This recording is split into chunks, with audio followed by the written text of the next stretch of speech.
Hello everyone, कैसे हो आप सब। एक बार पुनः स्वागत है आप सभी का हमारे अपने YouTube channel Shiv coaching classes पर। उम्मीद करते हैं आप सभी मस्त होंगे, बेहतर होंगे, आप सभी की पढ़ाई भी अच्छे से चल रही होगी। आज की इस वीडियो में हम देखेंगे class 12th biology NCERT chapter 8 देखिए हमारा चल रहा है, जिसमें आज की इस वीडियो में यहाँ पे हम दो इंपॉर्टेंट क्वेश्चन देखने वाले हैं। पहला जो हमारा क्वेश्चन है वो ये है कि जीवाणुओं का विभिन्न क्षेत्रों में उपयोग। देखिए चैप्टर जो हमारा 8 है वो है मानव कल्याण में सूक्ष्म जीव। पूरा का पूरा चैप्टर माइक्रो ऑर्गेनिज्म पर आधारित है। कहां कहां पे सूक्ष्म जीवों की उपयोगिता है, कहां कहां पे सूक्ष्म जीव किस प्रकार से इंपॉर्टेंस या महत्व रखते हैं, तो उसी क्रम में आज हम देखेंगे कि जीवाणुओं का किन किन क्षेत्रों में योगदान है, यानी किन किन क्षेत्रों में जीवाणुओं का उपयोग किया जाता है।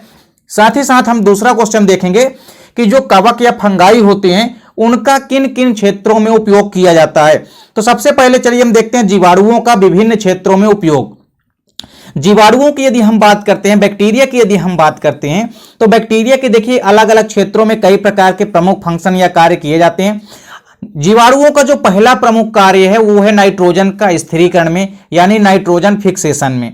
देखिए कुछ जीवाणु ऐसे होते हैं, यहां पे आप एग्जाम्पल देख सकते हैं, जैसे एजोटोबैक्टर तथा क्लास्ट्रीडियम। ये दोनों ऐसे जीवाणु होते हैं जो कि नाइट्रोजन का स्थिरीकरण करते हैं। और नाइट्रोजन के स्थिरीकरण से देखिए भूमि की उर्वरा शक्ति में वृद्धि होती है, क्योंकि कार्बनिक पदार्थों की मात्रा बढ़ती है मिट्टी में, जिसके कारण से मृदा की उर्वरा शक्ति भी बढ़ती है। तो नाइट्रोजन स्थिरीकरण करते हैं। यहां पे आप देखेंगे कि कई सारे ऐसे जीवाणु होते हैं जो कि नाइट्रोजन का क्या करते हैं, स्थिरीकरण करते हैं।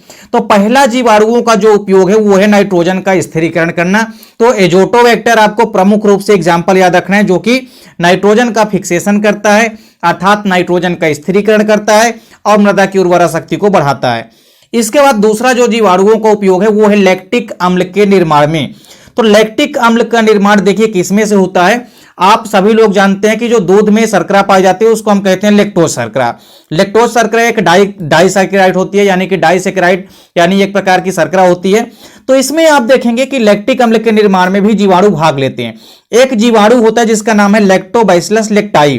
तो ये लैक्टोबैसिलस लेक्टाई नामक जो जीवाणु होता है यह दूध में उपस्थित लैक्टोज को लैक्टिक अम्ल में यानी कि दही में परिवर्तित कर देता है। आप पढ़े होंगे कि दही में कौन सा अम्ल पाया जाता है, तो दही में लैक्टिक अम्ल पाया जाता है। तो लैक्टोबैसिलस लेक्टाई जीवाणु ही क्या करता है, लैक्टिक अम्ल को, लैक्टोज को लैक्टिक अम्ल में बदल देता है। तो इस प्रकार से लैक्टिक अम्ल के निर्माण में भी, यानी लैक्टिक एसिड के फॉर्मेशन में भी बैक्टीरिया या जीवाणुओं का प्रमुख योगदान है।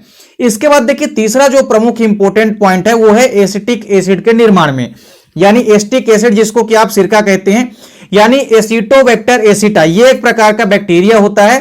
तो एसिटिक अम्ल के निर्माण में यही जीवाणु भाग लेता है। एसिटिक अम्ल के निर्माण में आपको ध्यान में रखना है कि एसिटोबैक्टर एसिटाई, एसिटोबैक्टर एसिटाई जो जीवाणु होता है यह सिरका का निर्माण करता है। किसका निर्माण करता है, सिरका का निर्माण करता है। तो एसिटोबैक्टर एसिटाई जीवाणु जो है एसिटिक अम्ल बनाने में इसका उपयोग किया जाता है।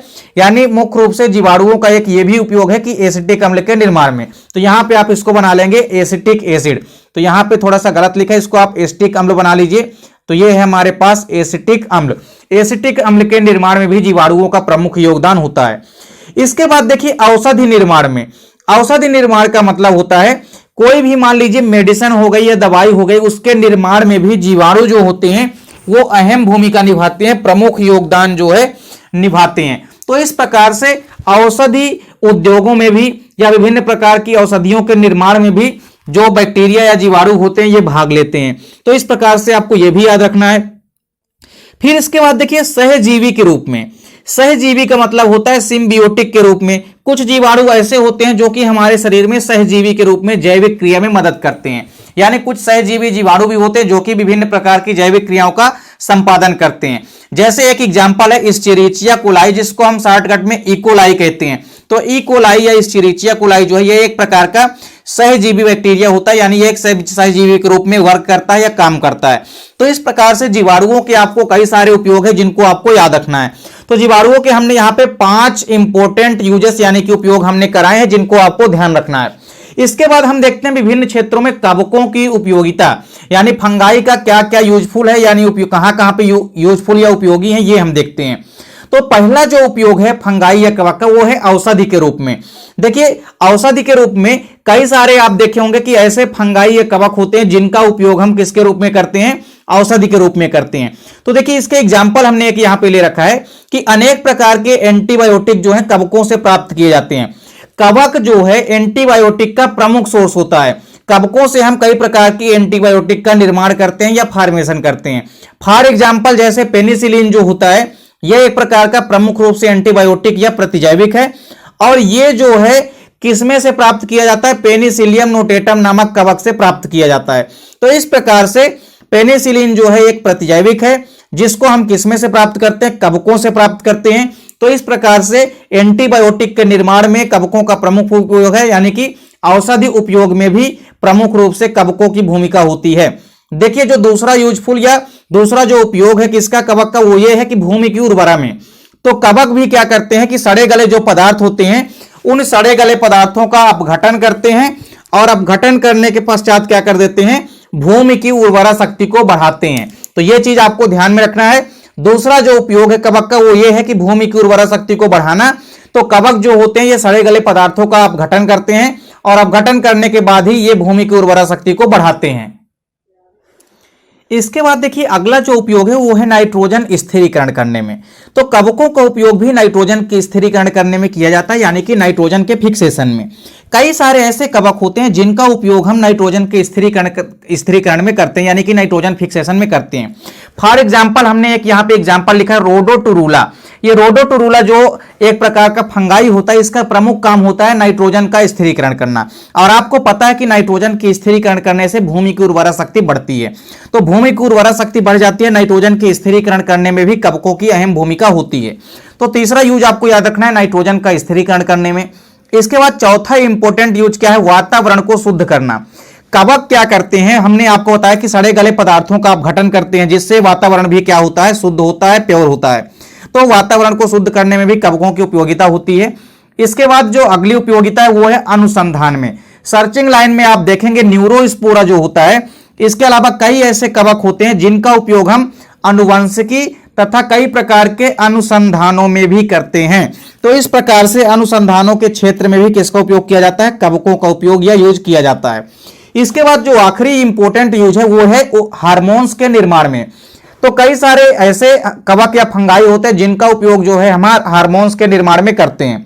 फॉर एग्जाम्पल यहां पे हमने लिख रखा है जैसे जिब्रेलिन जो हार्मोन्स होता है, आप देखे होंगे पादपों में जैसे कई प्रकार के हार्मोन्स होते हैं, auxin, gibberellin, cytokinin, ethylene, abscisic acid. तो आप यहां पे देखेंगे कि जो जिब्रेलिन हार्मोन्स होता है इसका जो सोर्स होता है वो होता है जिब्रेला फ्यूजोकोराई कवक। तो जिब्रेला फ्यूजोकोराई कवक से ही हम जिब्रेलिन नामक हार्मोन्स प्राप्त करते हैं। तो जिब्रेलिन नामक जो हार्मोन्स है इसको हम जिब्रेला फ्यूजिकोराई नामक कवक से प्राप्त करते हैं। तो यह चीज आपको ध्यान रखनी है। तो आपको यहां पे जितने भी बैक्टीरिया और फंगाई के यूज दिए गए हैं, यानी जितने भी उपयोग दिए गए हैं कवकों के व बैक्टीरिया या जीवाणुओं के, इनको आपको अच्छे से तैयार करना है, क्योंकि कभी भी ये क्वेश्चन आपके एग्जाम में पूछे जा सकते हैं, या तो आपके हाफ ईयरली में या तो आपके एनुअल एग्जाम में भी ये क्वेश्चन पूछे जा सकते हैं। तो ये क्वेश्चन भी आपके पेपर के पॉइंट ऑफ व्यू से काफी इंपॉर्टेंट है। उम्मीद करता हूं वीडियो पसंद आई होगी। वीडियो अच्छी लगे तो लाइक कमेंट जरूर कीजिए, साथ ही साथ दोस्तों के बीच ज्यादा से ज्यादा वीडियो को शेयर कीजिए। चैनल पे आप नए हैं तो चैनल को सब्सक्राइब जरूर कर लें। मिलते हैं नेक्स्ट वीडियो में, तब तक के लिए जय हिंद, वंदे मातरम।